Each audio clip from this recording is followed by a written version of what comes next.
పవిత్ర రంజాన్ మాసం సందర్భంగా సంగారెడ్డి జిల్లా రామచంద్రపురం పట్టణంలోని ఈద్గాలో ముస్లిం సోదరులకు ఏర్పాటు చేసిన ఇఫ్తార్ విందులో పటాన్చేరు నియోజకవర్గం కాంగ్రెస్ పార్టీ ఇన్ఛార్జి కాటి శ్రీనివాస్ గౌడ్ ముఖ్య అతిథిగా పాల్గొన్నారు. ఈ కార్యక్రమాన్ని 112వ డివిజన్ ప్రెసిడెంట్ ఈశ్వర్ సింగ్ మరియు నరేష్ ముదిరాజ్ గారు ఏర్పాటు చేశారు. ఈ సందర్భంగా కాటా శ్రీనివాస్ గౌడ్ ముస్లిం సోదరులతో కలిసి ప్రత్యేక ప్రార్థనలు చేసి ఉపవాస దీక్షలు విరమించారు. అనంతరం స్వయంగా ముస్లిం సోదరులకు భోజనం వడ్డించి వారితో కలిసి ఇఫ్తార్ విందులో పాల్గొన్నారు. ఈ కార్యక్రమంలో 112వ డివిజన్ కార్పొరేటర్ పుష్ప నగేష్, రాష్ట్ర యువ నాయకుడు అవినాష్ గౌడ్, కాంగ్రెస్ పార్టీ ముఖ్య నేతలు, స్థానిక ప్రముఖులు, ముస్లిం సోదరులు పెద్ద సంఖ్యలో పాల్గొన్నారు.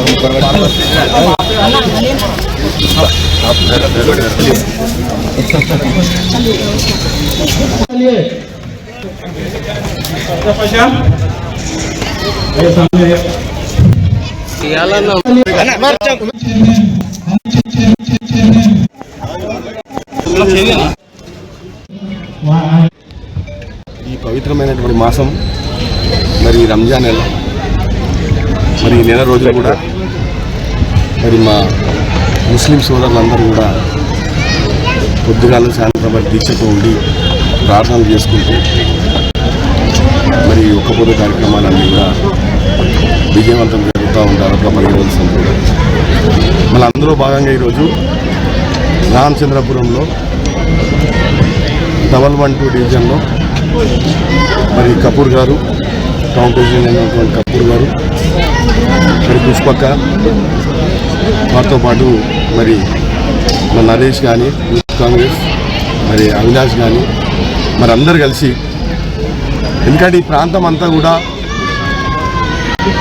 అందరం కూడా కలిసిమెలిసి ఒక అన్నతమ భావంతో అందరం కూడా కలిసిమెలిసి ఉంటున్నాం కాబట్టి మరి ఈ పవిత్రమైన మాసంలో మరి దీక్షతో ఉంటారు కాబట్టి వాళ్ళకి మేము ఒక ఇఫ్తార్ ఇవ్వాలని ఒక ఆలోచనతో వాళ్ళు ఒక మంచి నిర్ణయం తీసుకొని మరి ఈరోజు ఇఫ్తార్ పెట్టినందుకు ఆ భగవంతుడు మరి వారికి చల్లగా చూడాలని చెప్పి మనస్ఫూర్తిగా నేను కోరుకుంటూ మరి పవిత్రమైన మాసం మొత్తం ఉన్నటువంటి రంజాన్ వరకు 31గా 31st వరకు మరి రోజు విజయవంతం జరగాలి, వాళ్ళకి శక్తిని ఇవ్వాలి ఆ భగవంతుడు. వారి కుటుంబ సభ్యులు వారందరూ కూడా ఆయుర ఆరోగ్యంలో చల్లగా ఉండాలని చెప్పి మనస్ఫూర్తిగా నేను వేడుకుంటూ మరొకసారి మా ముస్లిం సోదరులకు అందరూ కూడా పేరు పైన హృదయపూర్వక నమస్కారం.